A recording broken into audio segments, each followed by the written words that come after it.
O nosso bom dia a todos, todas. Sejamos todos bem-vindos, não é? A mais um MIEP. Quantas histórias temos gravadas e guardadas desse momento ímpar que nos reunimos no MIEP.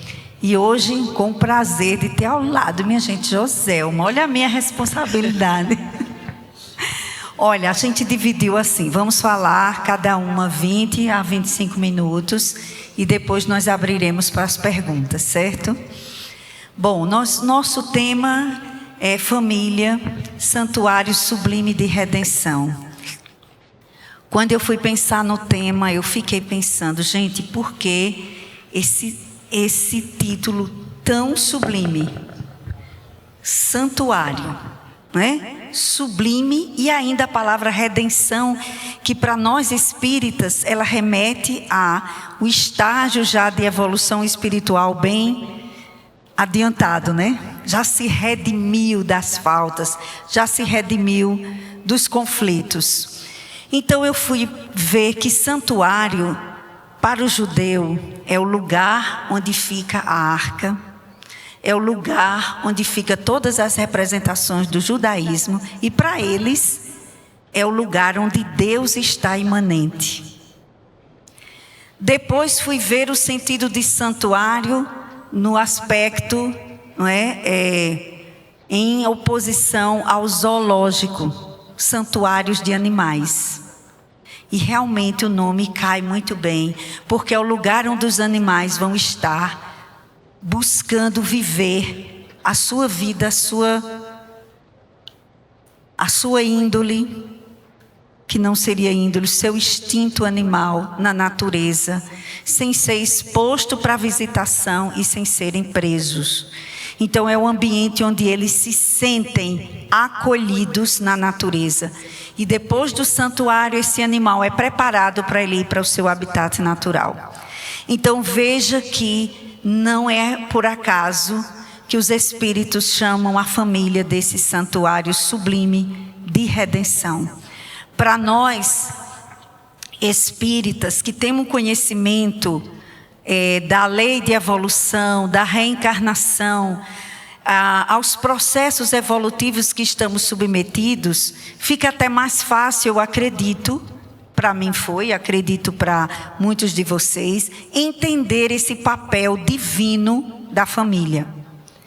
Porque em meio a uma sociedade que também prega o consumismo, os prazeres, a busca do ter em detrimento do ser, toda uma cultura consumista que quer nos envolver, nos divertir e nos direcionar para a busca do que geralmente não é o essencial, não é?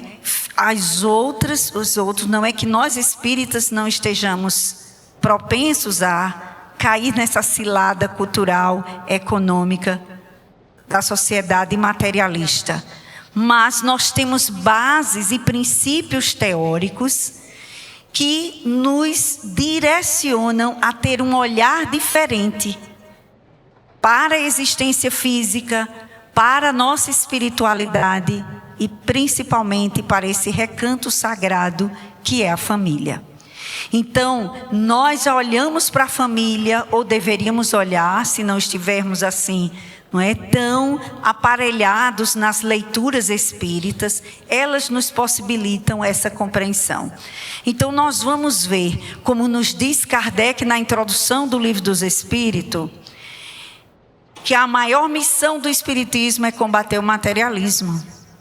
Porque essa visão materialista nos distancia do projeto divino evolutivo ao qual estamos todos submetidos. Esse distanciamento da compreensão espírita, do sentido da vida, das leis divinas do amor, que nos permite a reencarnação em mundos para atingirmos o nosso processo evolutivo, nós vamos ver o quanto se faz necessária a compreensão da família no sentido espiritual. E é por isso que Joana vai dizer no livro SOS Família, não é? Ela vai nos dizer que a família é um grupo de espíritos normalmente necessitados, desajustados em busca do reajuste através da contingência reencarnatória. Olha, ela faz. Emmanuel já diz naquela frase que todos vocês devem lembrar: a família é um laboratório de almas. Como Joana também vai dizer que nada acontece por acaso, a família também não acontece por acaso.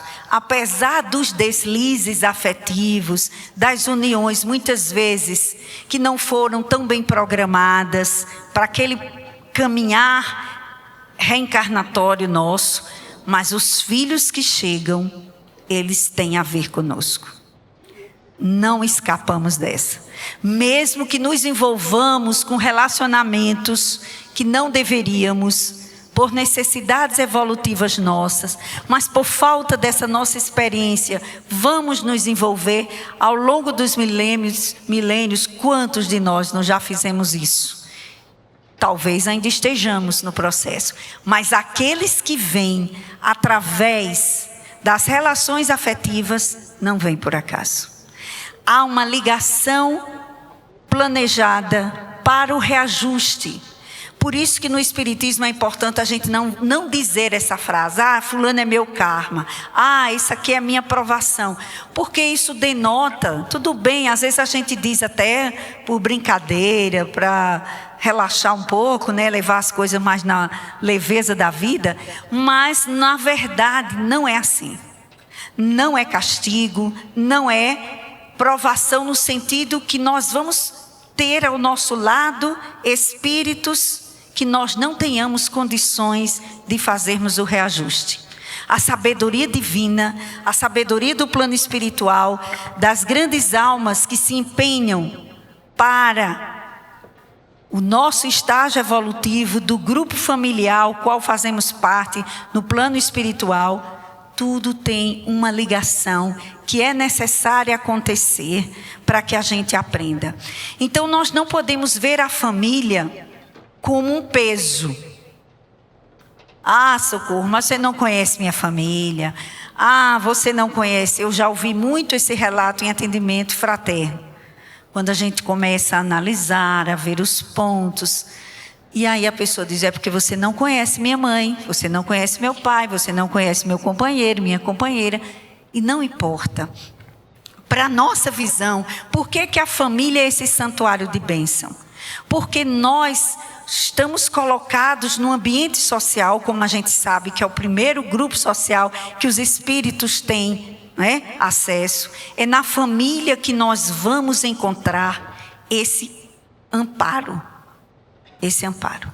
Mesmo que nossos pais tenham nos abandonado, mas alguém precisou se unir, gerar o corpo, admitir que esse corpo fosse concluída a gestação, para ele estar aqui na Terra.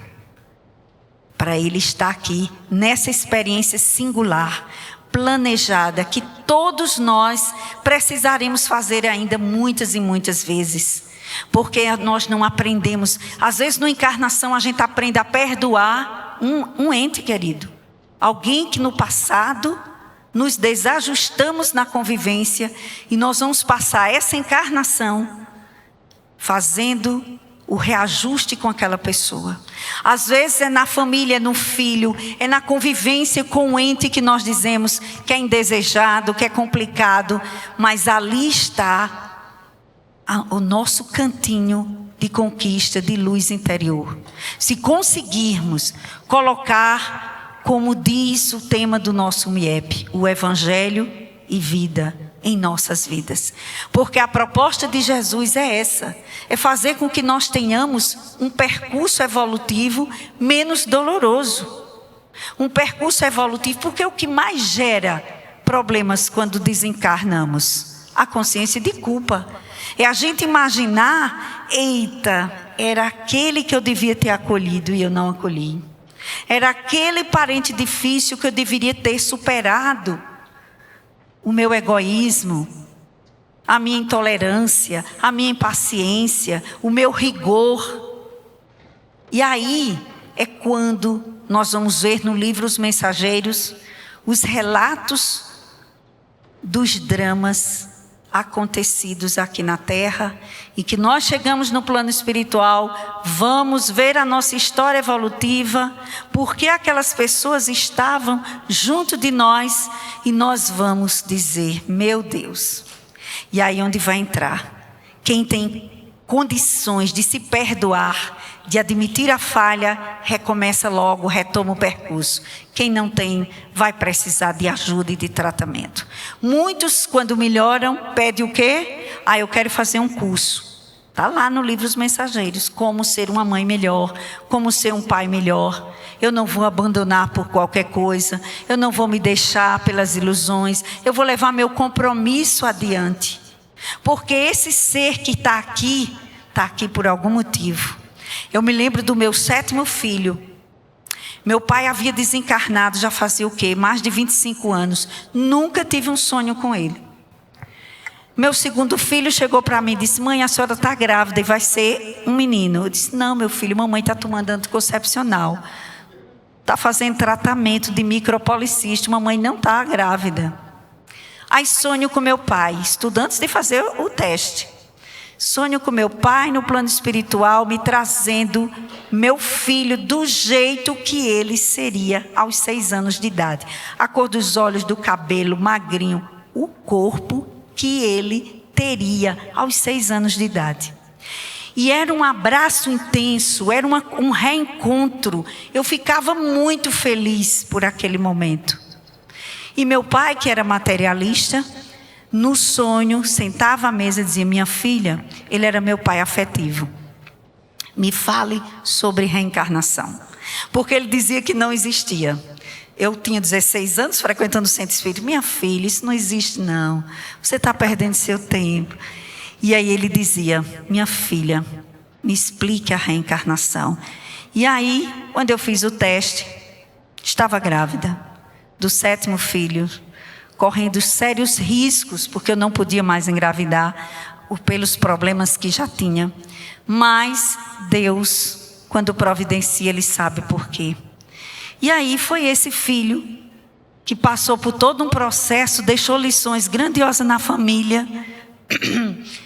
E a gente sabe que tem uma razão de ser. Por que é que ele precisava vir? E hoje a gente agradece a presença dele, os 24 anos que ele conviveu. Então, nenhum reencarna é por acaso.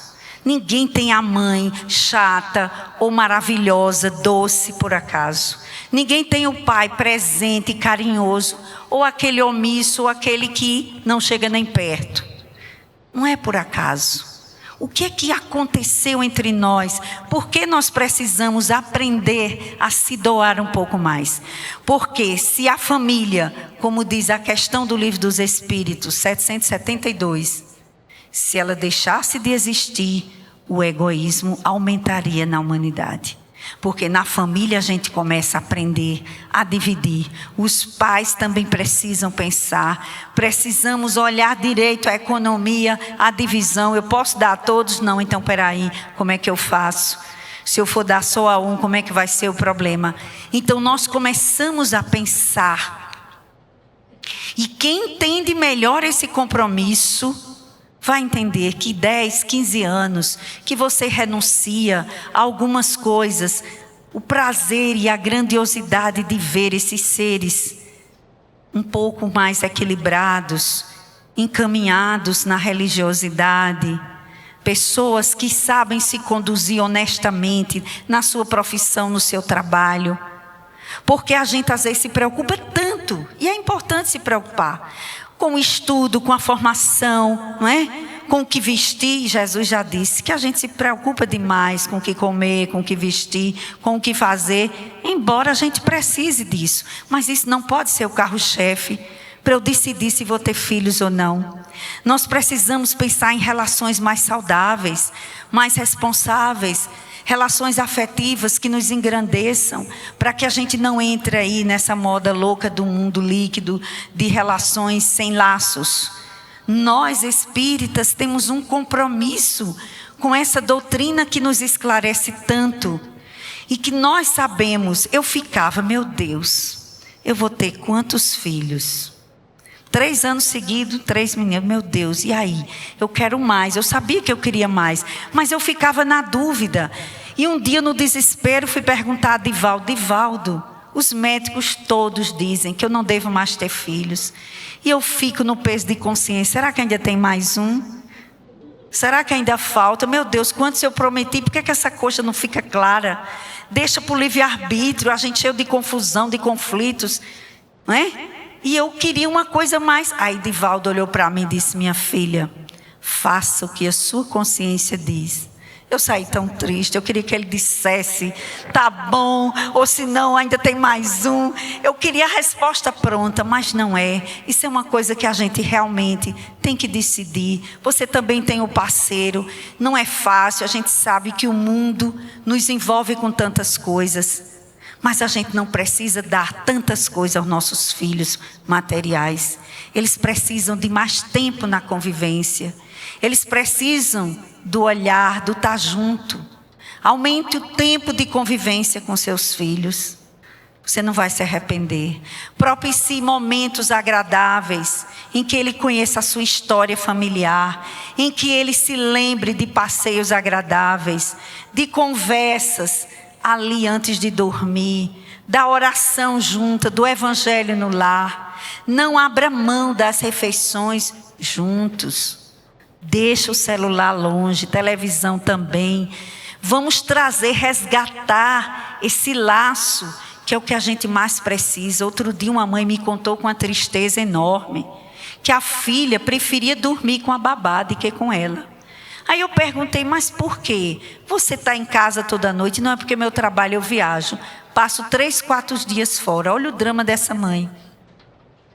Precisa trabalhar, se distanciar. Quando a mãe chega em casa, a menina diz: não, eu quero dormir na casa dela. E teve um dia que a mãe precisou levar.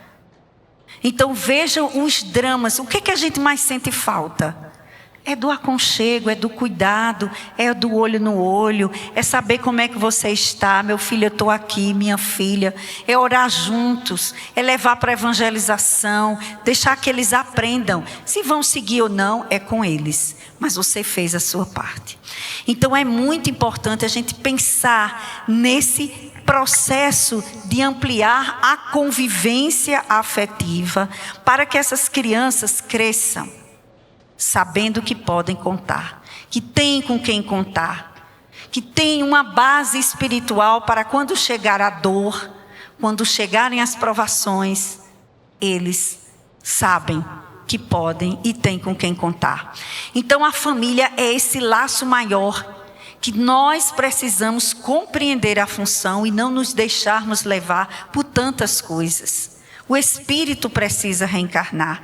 E ninguém é coitadinho porque nasceu com uma necessidade especial, porque nasceu com alguma limitação física. Não é. É um privilegiado diante das leis de Deus, que já consegue aceitar, reencarnar e encontrar pais que queiram. Porque muitas vezes, quando a gente vê a liberação do aborto pelo mundo, quando a gente vê países que fazem ultrassom com 3 meses e que é constatado que a criança tem alguma anomalia e é autorizado o aborto. Para nós espíritas, a visão é muito diferente. Aquele espírito é um ser corajoso que está vindo para se exercitar. Não é nenhum coitadinho. E nenhuma mãe é coitadinha, nenhum pai, porque recebeu um espírito assim. É uma alma que está abrindo o seu coração, a sua vida, para se exercitar no amor. Quem não conhece aquela história que Chico contou, que a mulher tinha o karma de desencarnar num parto. E ela adota um filho. Só que aquele espírito que ela adotou precisava ser cuidado. E como ela aceitou cuidar de um ser que está lá na mensagem dos órfãos, né? A maior caridade que se faz dentro do plano material é você encaminhar um espírito para a luz. Seja seu filho ou adoção. É a maior caridade que nós fazemos, é dar essa base para que o espírito cresça de forma equilibrada. Essa é a maior caridade, está na família. E ele conta, né, que a mulher, devido ter recebido aquela criança, ela não precisava mais desencarnar. No livro Memórias de um Suicida, de Ivone do Amaral Pereira, capítulo 13, cada um só recebe o que dá. Está lá dito que os espíritos vão providenciar o reencarne de 2 suicidas que já tinham mais de 10 anos no lar de Maria, se aperfeiçoando, estudando, se preparando para fazer o seu reencarne, para se libertar dos dramas que conseguiram com o suicídio. E eles não encontram, estão com dificuldade de encontrar pessoas que recebam aqueles espíritos. E aí eles vêm para o Nordeste, encontram um casal de portugueses e uma nordestina e fazem uma reunião no plano espiritual para convocarem aqueles espíritos para se eles aceitariam. Uma olha para o marido e diz: não, a gente combinou que não ia, que a gente ia querer o mínimo de filhos sem muito problema, porque a gente anda meio desequilibrado, a gente quer uma vida. E os guias tentando convencê-los que era uma oportunidade para eles se engrandecerem, que eles iam se exercitarem mais. Falam para a outra, também não. E aí os espíritos dizem: mas elas são as pessoas mais indicadas. A gente sabe que elas precisam desses espíritos para o aprendizado de todos eles.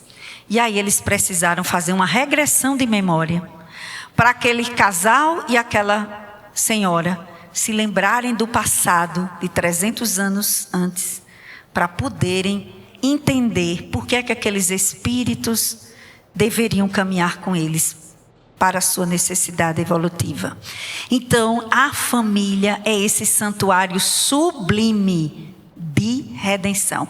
Pode ser que a gente não consiga a redenção agora, mas é um santuário que está nos treinando para que a gente consiga, nesse aprendizado, respeitando as diferenças, não querendo mudar o outro. E tem mais, aquele laço, aquele parente mais difícil, é o que nós estamos precisando mais, dar um pouco da nossa atenção, exercitarmos um pouco da nossa caridade, da nossa paciência. Meu tempo está encerrando ainda, eu tenho mais 5. Mais 5 a gente deixa. Pronto, a gente deixa. Eu termino antes. Então, a proposta espírita é uma proposta muito consciente de que os filhos que crescem no ajuste emocional, eles têm outro perfil na reencarnação. A gente sabe que nem todo mundo está preparado para ser pai e ser mãe. Mas a contingência reencarnatória faz parte da nossa condição humana, da nossa condição de animal. A lei de reprodução é uma lei, ela vai funcionar. Quer você queira ou não, se você não cuidar, não tiver atenção, ela vai funcionar, porque é uma lei. A lei da reprodução é uma lei, a lei da reencarnação é uma lei que nos permite a evolução. Então, estarmos aqui na Terra já nos favorece. Primeiro, porque nem toda a população espiritual do planeta está reencarnada. Segundo, aqueles que optam por esse processo evolutivo, que ninguém só evolui tendo filhos, evidentemente, todos nós sabemos disso, mas a reencarnação, aqueles que se empenham no processo da reencarnação, receberão um amparo muito maior. Vocês não imaginam o que a espiritualidade faz para nos proteger, para que a reencarnação dê certo, para que esse processo atinja o seu objetivo maior. Tem um livro de Divaldo que fala sobre a evangelização. O que acontece numa sala de evangelização? Dr. Inácio Ferreira chega na sala e vai e encontra e diz: mas aqui tem mais guias espirituais do que reencarnados. Por que isso? Porque a espiritualidade investe para que eles aprendam e gravem as coisas boas, as cenas boas, os momentos, para que lá na frente, quando a pineal abrir dos 12 para os 13 anos, que traz de volta todo o nosso passado, nossas tendências, nossos sentimentos, nossos afetos, desafetos, eles tenham uma bagagem para contrabalançar com o passado de outras vidas e eles consigam caminhar de uma forma melhor. Então vejam como é importante a evangelização, o evangelho no lar, a vivência nossa, o esforço nosso em vivenciarmos a justiça dentro do lar. Por isso que nós devemos nos preparar mais, nos prepararmos melhor para a convivência familiar. A gente pensa em tanta coisa, não é? Em tanto estudo, em tanta coisa, mas falta esse exercício, essa leitura, essa busca de nos melhorarmos mais, para que a gente tenha uma família mais harmonizada. Uma família em que quando chegar o desajuste, a provação, você tem uma bagagem afetiva, você tem uma bagagem do evangelho, você tem a sua vontade de querer que aquele grupo cresça. Será que a nossa família já está nesse caminho do santuário sublime de redenção? Será que nós ainda estamos capengando? Que é um bom sinal, desde que a gente esteja consciente de que estamos capengando, estamos nos atropelos, mas devemos buscar a consciência, conhecimento, a cura, a ajuda espiritual, porque embora os outros animais, quando seus filhotes já têm condição de buscar alimento e se virar, não é? Eles liberam, nós sabemos que os nossos filhos são espíritos que estão ligados a nós pelos laços das vidas sucessivas e que se Deus nos colocou juntos é porque precisamos sair um pouco do nosso ego, da nossa raiva, da nossa mágoa do passado, da nossa indiferença. Precisamos viver mais um pouquinho pensando no nosso Mestre Jesus, pedindo a Ele forças, porque filhos, família é para o resto da vida. Eu sempre digo ao pessoal, gente, não deixa de visitar a família, mas se você sabe que a coisa não dá muito certo, passa só meia hora, 40 minutos. Não precisa passar o dia todo para dar tempo, todo mundo se esgotar. Não, diminui. Outra coisa que ajuda, leva um lanchinho. Que a pessoa chega sem avisar e não traz nada. E eu não tenho nada aqui, né? Aí eu digo, olha, leva uma pamonhazinha, uma tapioca, leva um biscoitinho, leva um bolinho de milho. Aí chega, olha, eu trouxe para a gente lanchar. Passou meia hora, 40, quando a coisa começa, que você vê que vai começar um falar do outro, que vai começar a fofoca, corre, faz como o Chico. Emmanuel disse, se continuar aí, eu não me responsabilizo. Começaram a fazer fofoca de centro espírita, foi o que Emmanuel disse, não fique. Se você ficar, eu não me responsabilizo. Chico, no instante, arranjou uma dor e, correu para casa. Antes que a coisa piorasse. Não demora muito tempo, mas telefona. Não, estou ligando só para saber como é que está. Não vai fofocar. Vai só perguntar mesmo. Está tudo bem? Tá? Qualquer coisa me avisa. Vai lá. Faz uma prece antes. Que maravilha. A gente evolui assim. Faz, Senhor, estou indo visitar. Me ajuda para eu segurar minha língua, Senhor. É o nosso estágio, gente. Não adianta. A gente não é santo e nem vai ser nem tão cedo. Planeta de provas e expiações, né? Lembrem-se. Então, a gente não é perfeito, nem todo mundo vai gostar da gente, nem a gente também gosta de todo mundo, mas devemos nos respeitar. Devemos exercitar, no mínimo, essa pessoa. Eu não gosto do jeito, mas ela tem a virtude dela. Começa a exercitar, ver. Porque o parente difícil, quando é abandonado, inclusive hoje isso está na moda.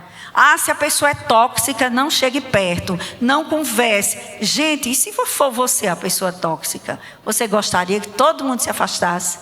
Essa é uma proposta do Evangelho? A gente se distanciar? Não, mas vai com cuidado. fazendo a nossa parte, pedindo à espiritualidade: Senhor, me ilumina, porque eu não estou conseguindo. Pede, faz atendimento fraterno, vamos tomar passe. Se terapia tiver cara, vai para o atendimento fraterno. Faz alguma coisa, mas não foge do compromisso familiar, porque é um compromisso acima de nossa vontade. Você achou que foi por acaso, mas não foi não.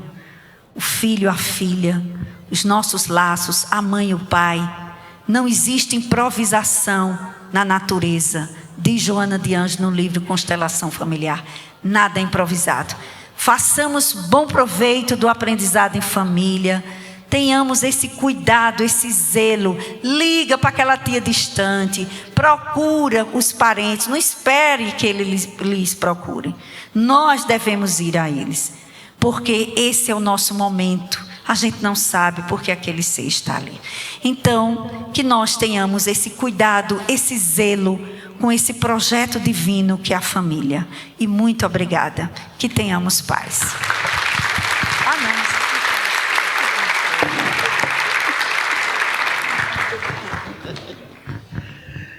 Olha, gente, eu estou numa alegria de estar aqui com vocês. Todas as vezes que eu venho a Campina, que eu venho a Paraíba, eu me emociono muito. E tem gente que já escutou isso, não sei quantas vezes, eu contando. Mas acontece que em 1991, já vai tempo, né? 30 e lá vai. Eu passei aqui em Campina Grande pela primeira vez.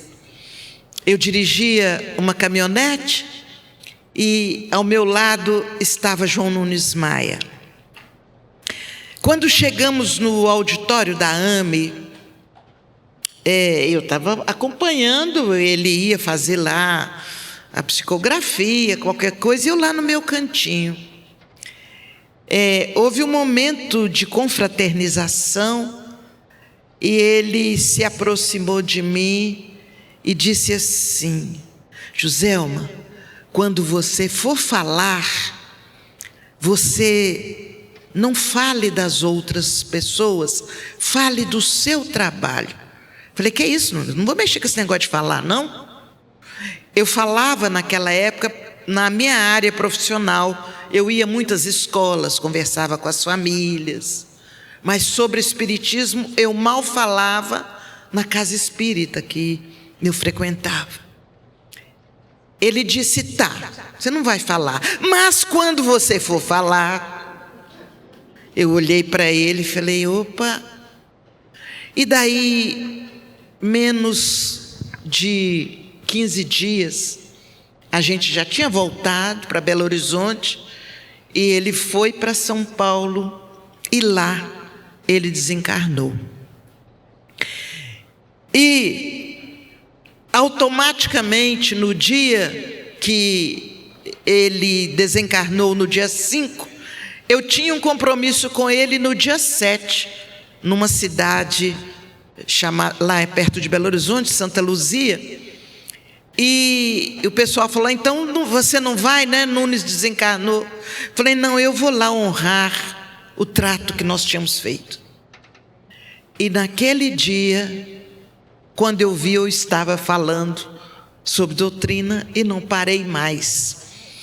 E eu sinto assim que aqui em Campina Grande, em 1991, em agosto de 1991, eu fui investida do compromisso, ou fui despertada para o compromisso de conversar.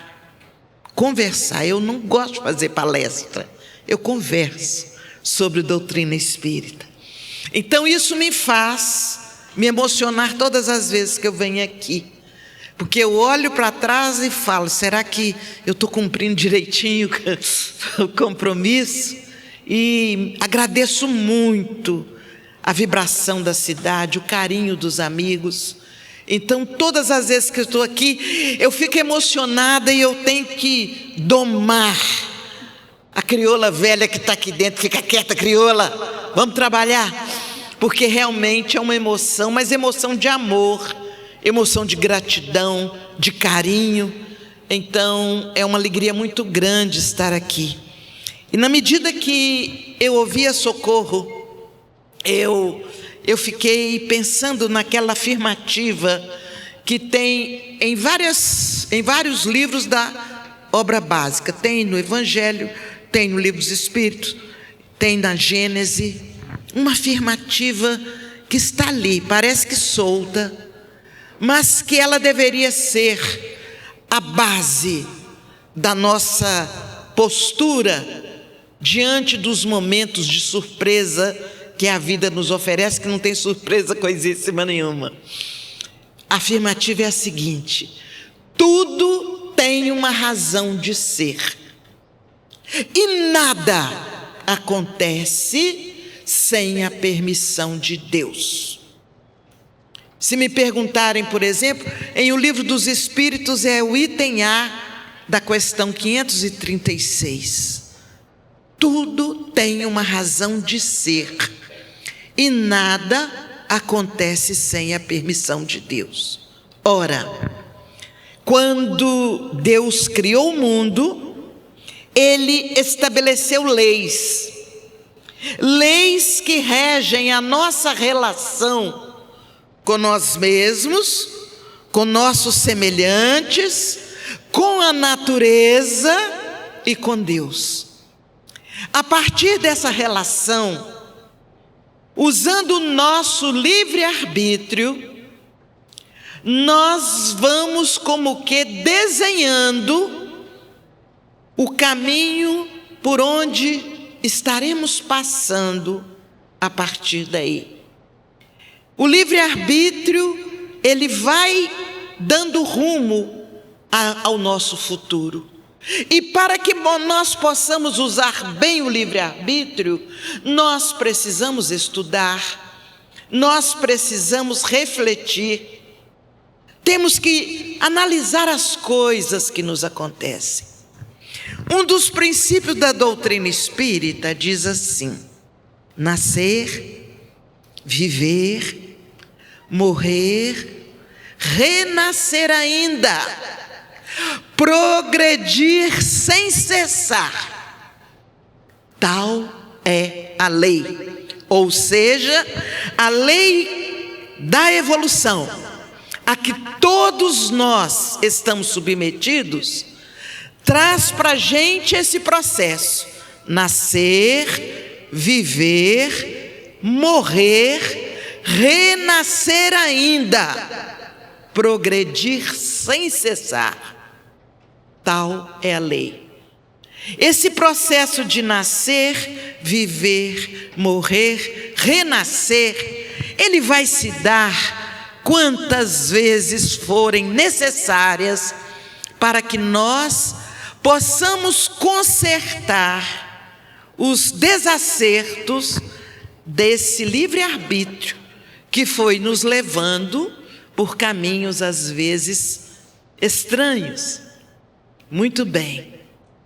Se a gente soma esse princípio da doutrina espírita com esta lei que nos fala nesse processo de ajuste, de reajuste, nós vamos entender por que estamos na família A, na família B, na família C. Porque nascemos num lugar e de repente os compromissos nos trazem para outro local. Porque começamos a vivenciar com a família X e a gente conhece a família Y e fica apaixonado. Eu gostaria tanto de ser da família Y, mas nós somos da X. E se somos da família X, como Socorro tão bem disse, é pelos compromissos dentro desses dois princípios que a gente começou aqui a conversar. Então, a família é aquele ponto de encontro abençoado que Deus permite que nesse caminhar de ir e vir, ajustando e reajustando, entendendo que tudo tem uma razão de ser. A família vai sendo o núcleo de encontro de almas que precisam se ajustar, se harmonizar. E é tudo tão bonito que em cada família há uma permissão de pelo menos um que vem com aquele papel de harmonizar o restante. Às vezes esse papel está no pai, na mãe, nos irmãos, mas tem sempre pelo menos um, que é o elemento que agrega, é o elemento que ajusta. Isso então, partindo da razão, que eu estou partindo da razão, do conhecimento da doutrina, nós vamos entender uma coisa importante. Estamos juntos para exercitar algumas virtudes. Se tem razão de ser, de estarmos naquela família, se eu usei o livre-arbítrio, eu não sei como, mas eu, pelas minhas tendências, eu percebo que eu andei aprontando de alguma forma, então é hora, na medida que eu tomo conhecimento da importância daquele ponto de encontro, é hora de eu começar a criar laços verdadeiros de amor. Se no início a gente pensa assim: não, meu filho, você está dentro de casa, seu filho está brincando lá fora, você escuta uma freada, você diz: meu filho, é meu, posse. Aos poucos você ama de tal forma que você já não fala meu filho, você diz meu Deus, o que terá acontecido? Você amplia a sua visão, deixa de ser apenas o meu filho e passa a ser o meu irmão. Alguém lá fora pode ter sofrido um acidente. É o caminhar, é o nascer, viver, aprender, treinar, domar as nossas más tendências e caminhar para o amor. Então, nós vamos ver que família é o lugar onde eu posso melhor treinar o amor, treinar o perdão, treinar a capacidade de ser feliz e de fazer feliz. Quando a gente vai lá fora, nós temos o treino base. E eu estou rindo aqui sozinha porque eu me lembrei quando eu era pequena, e se isso for para a rede social, eu posso até apanhar depois, mas não tem importância. Eu me lembro, eu pequena, eu tinha uma irmã, e hoje eu vejo que ela era instrumento da minha evolução, para eu domar, quem sabe, tendências de vaidade, de prepotência. Ela dizia para mim assim: você não é nossa irmã, olha que você é mais preta do que nós. Eu acho que a minha mãe achou você na lata de lixo, você não é nossa irmã. Ah, mas como aquilo batia na minha alma.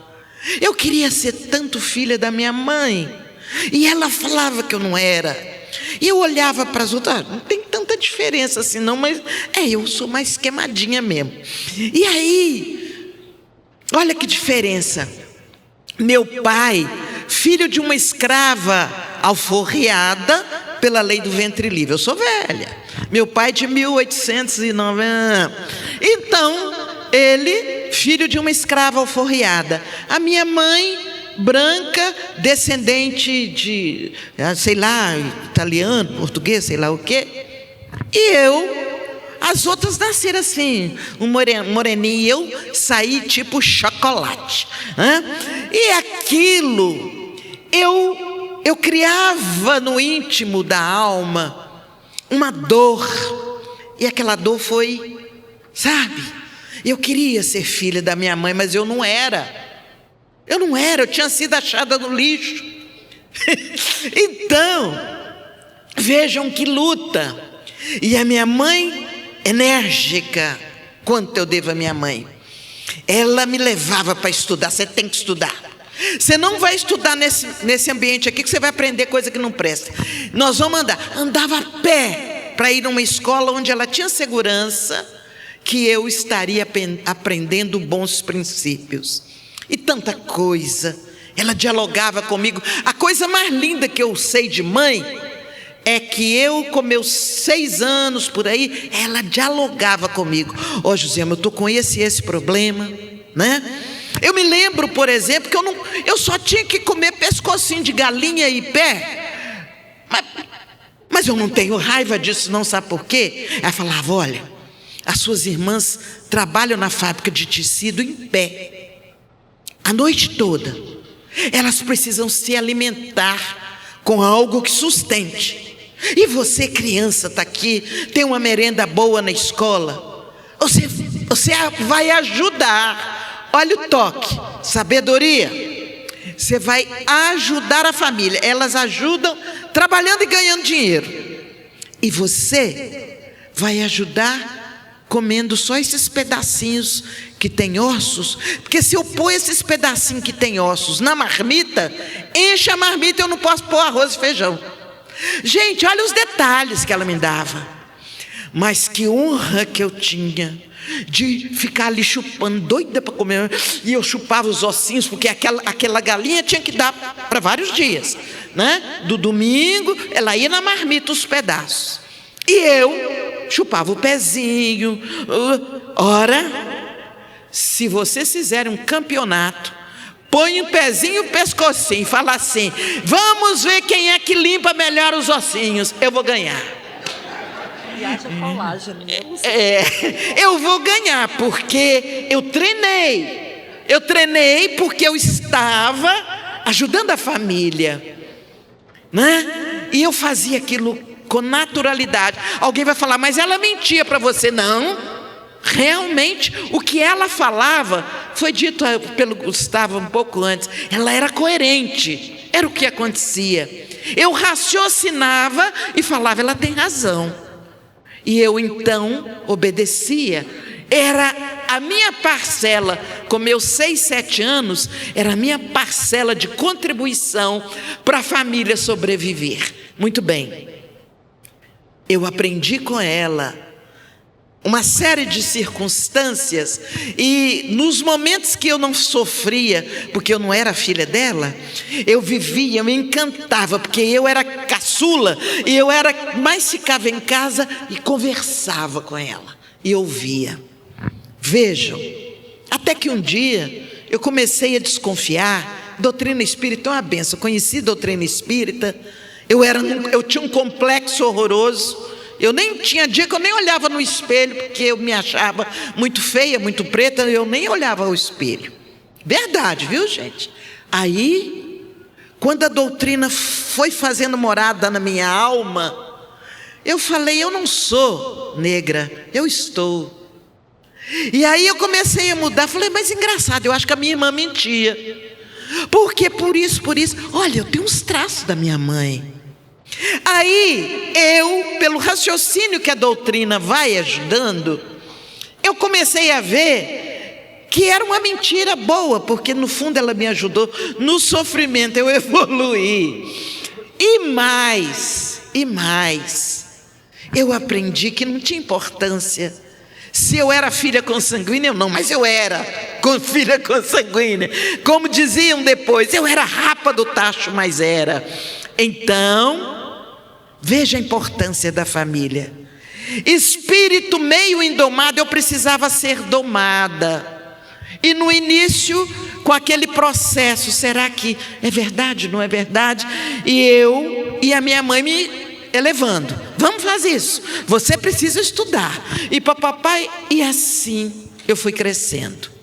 Eu só estou dizendo isso exatamente para que nós possamos ver a importância do núcleo familiar.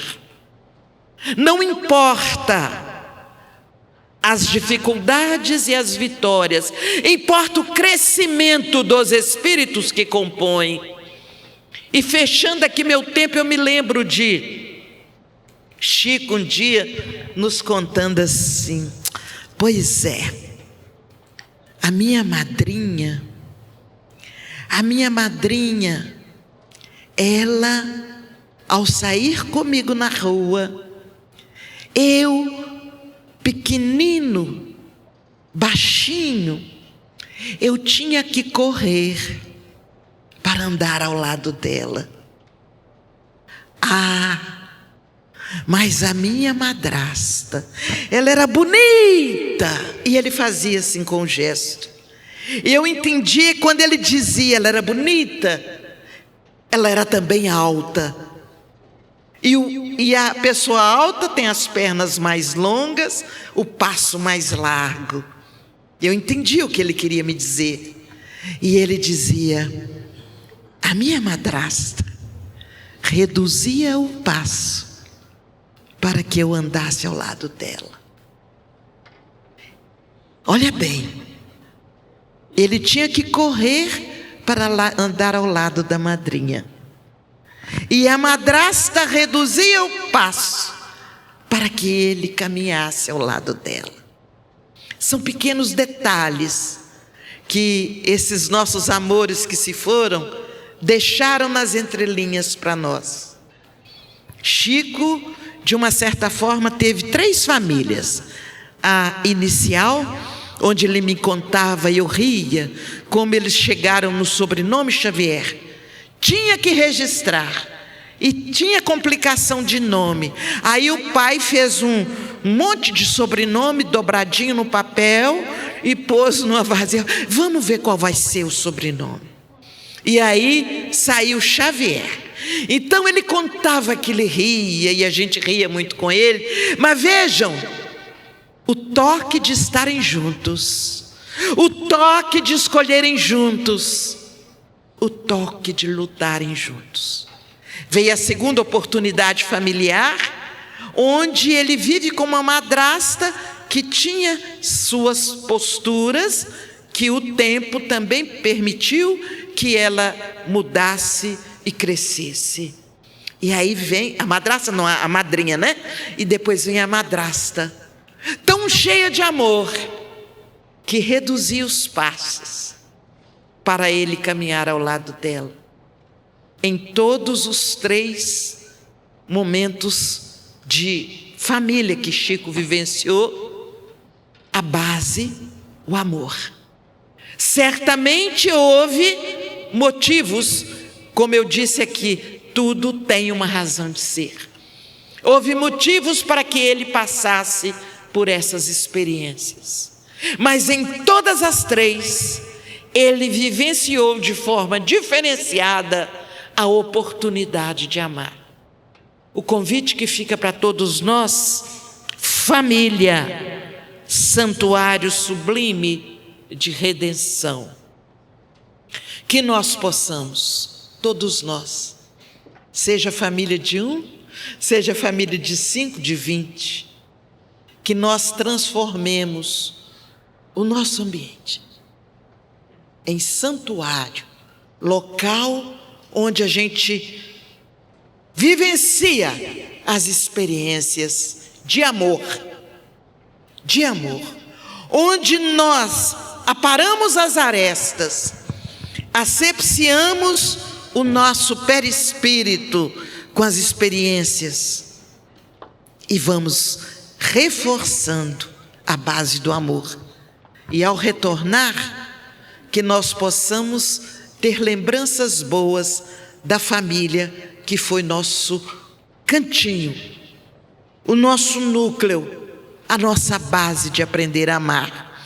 E os que ficarem possam ter a certeza que eles também, puxa, naquela época que aconteceu isso, naquela época que fez isso, nós possamos deixar a marca de luz da nossa passagem por aquele grupo familiar. Essa é a nossa reflexão. Que cada família aqui representada possa receber hoje, agora, revigora as nossas vibrações de amor, de energia, de renovação e de paz, de coragem para lutar, de forças para seguir. É isso que a gente deseja. Fechou o tempo, querida? Obrigada, gente. 10 minutinhos. Bem, nós temos 10 minutos e muitas perguntas. Eu vou tentar colocar aqui por categorias, como as perguntas se apresentaram, certo? Então, as duas primeiras perguntas, que têm uma ligação, diz o seguinte: como espíritas, qual a melhor maneira de evitarmos a divulgação que existe da não importância da família? E uma segunda questão é como conciliar e entender nossa missão. Qual o papel da nossa família ao tempo que podemos ser filhos de alguém e pais de alguém ao mesmo tempo? Haveria uma família principal?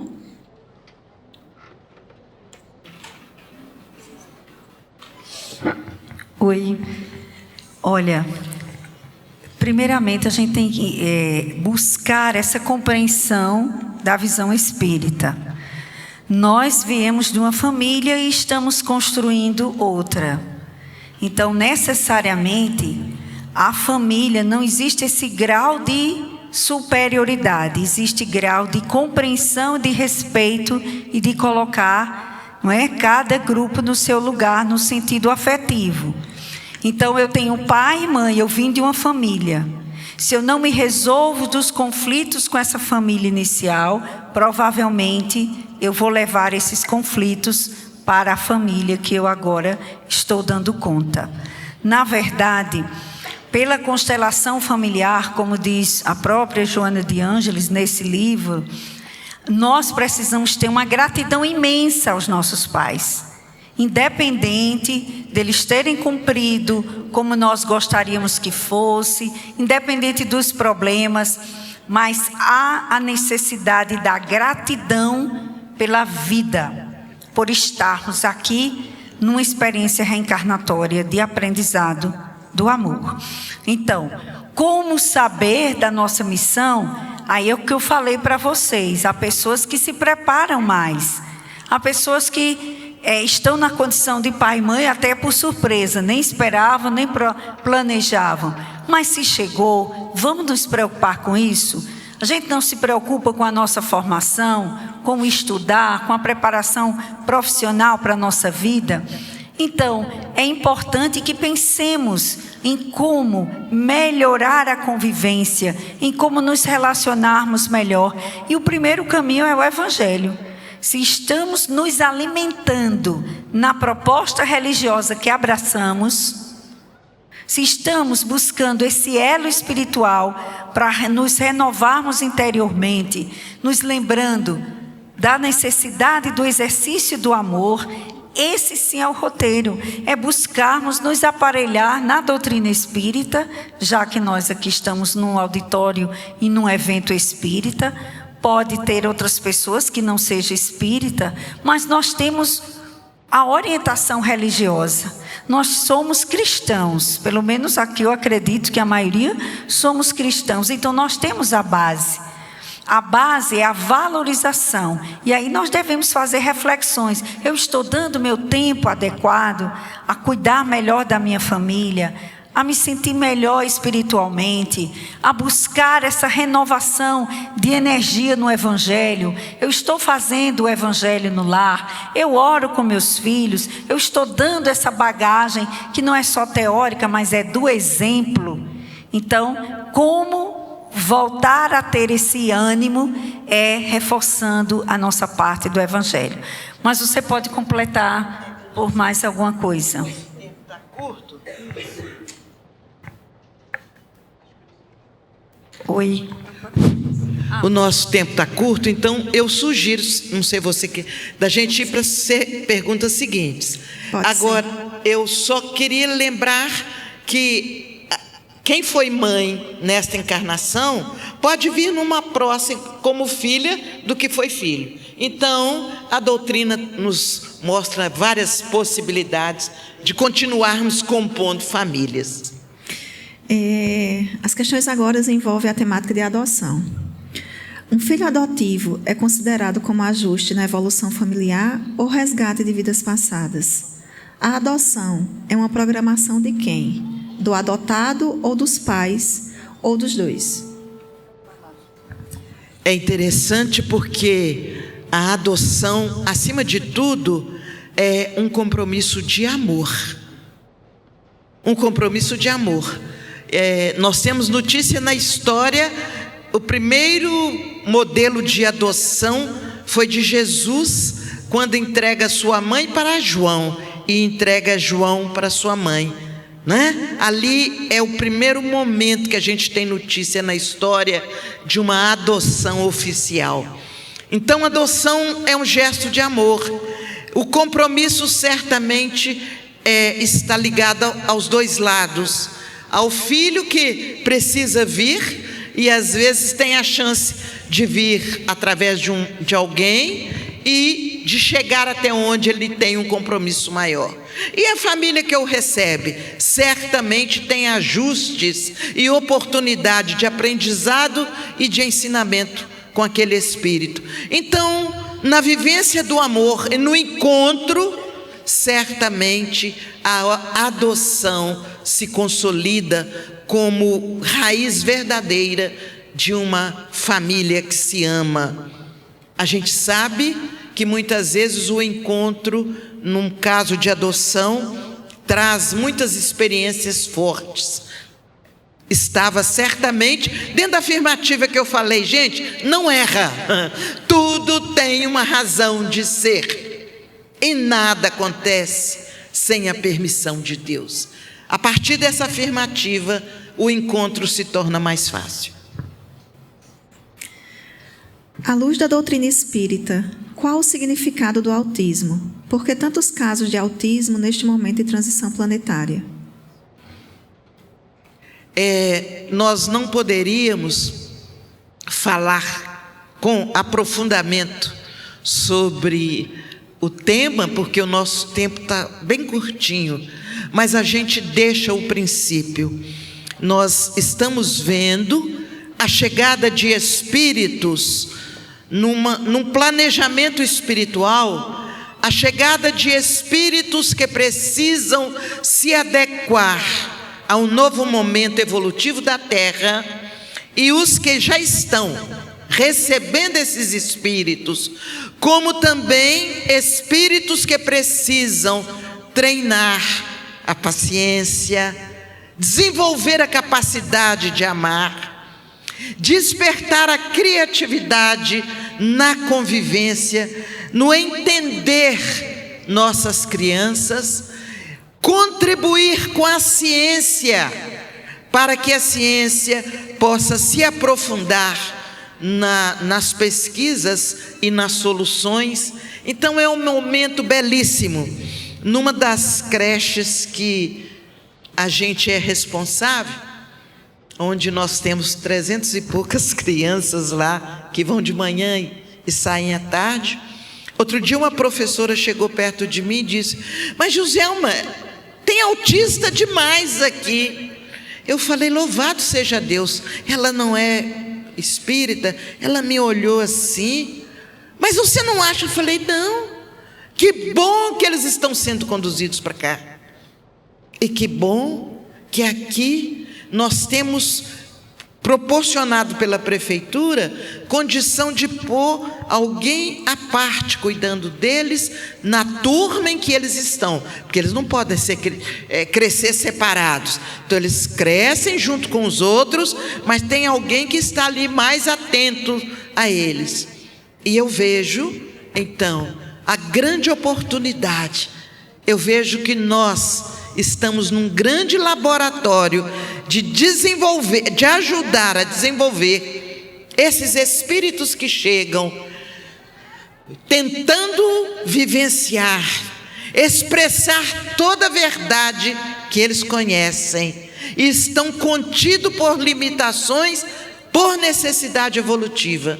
E aqueles adultos que estão com eles, em vez de falar: coitado, ele é autista, oh meu Deus, a mãe está sofrendo tanto, tem um filho autista. Ô, gente, a mãe está sendo honrada por Deus, por ter um filho autista e com ele desenvolver algumas virtudes que estavam meio que esquecidas. Então, que honra para nós esse momento da terra. Parando aqui porque... Vamos aplaudir.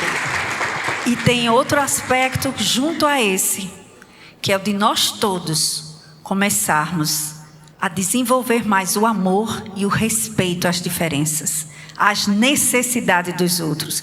Esse é o momento de transição planetária. Então é um momento de muito aprendizado. Todas essas diferenças, elas nos proporcionam abertura de mente, compreensão de como é que o outro funciona diferente de mim, e eu preciso aprender a conviver, a compreender e a me doar. É um convite evolutivo para a família, para o espírito que está exercitando, como ela bem falou, mas para todos nós, humanidade. Temos uma última pergunta. Meus filhos foram evangelizados desde pequenos, porém agora jovens, com 21 e 19 anos, não querem mais participar da evangelização. Como envolvê-los mais na doutrina para participarem mais das atividades, fortalecendo a fé deles? Desde já agradeço pela atenção. Depois de 25 anos no Miepinho e 45 anos de evangelização coordenando, eu pedi para a Joselma para eu dar a minha parcela.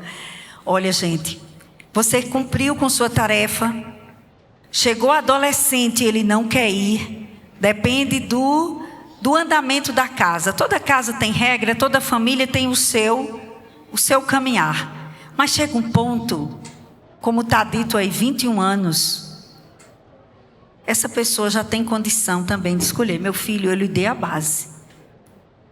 E ainda continuo lhe dando. Mas isso aí agora é com você. Certo?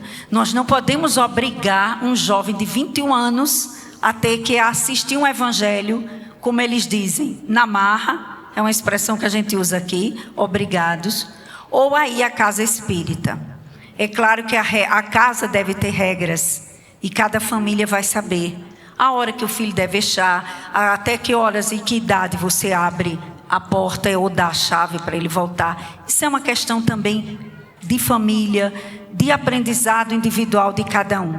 Mas eu me lembro de Chico. Chico, para mim, eu não conheci o Chico, como Joselma teve esse prazer imenso, mas as lições ficam gravadas. Uma mãe chegou uma vez para Chico: Chico, eu não sei o que faço com meu filho, ele só vive bebendo, é viciado e tudo. E essa mãe, preocupadíssima, sem saber o que fizesse, se sentindo culpada, ele olhou para ela e perguntou: minha filha, quantos anos tem seu filho? Ele disse 21. Ela disse 21. Ele disse: é com ele agora. É com ele.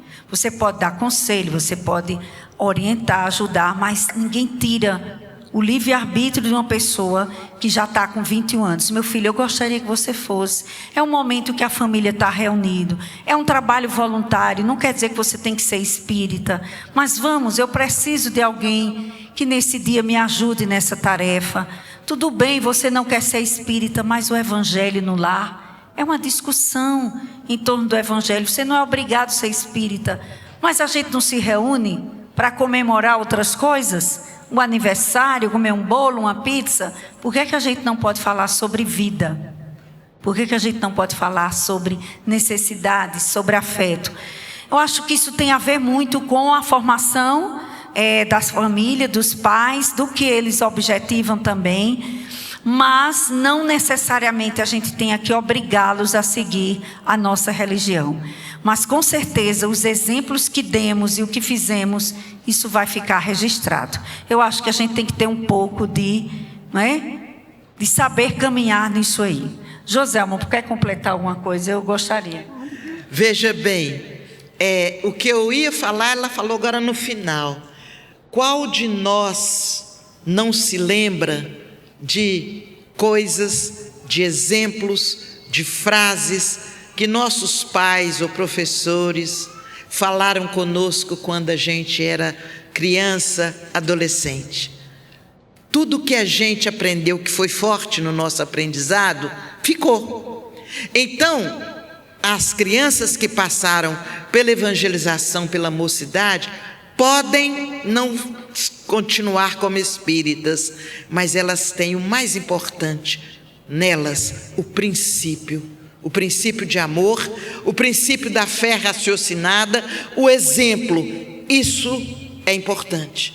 Então, não fiquemos aflitos porque com 21 anos não querem vir. Agradeçamos a Deus porque tivemos a chance de oferecer conteúdo para eles enquanto eles estavam em formação emocional e mental. O resto certamente, com nossas preces, que nós não vamos esquecer, em favor deles, certamente eles terão oportunidade de decidir e haverão de decidir com acerto.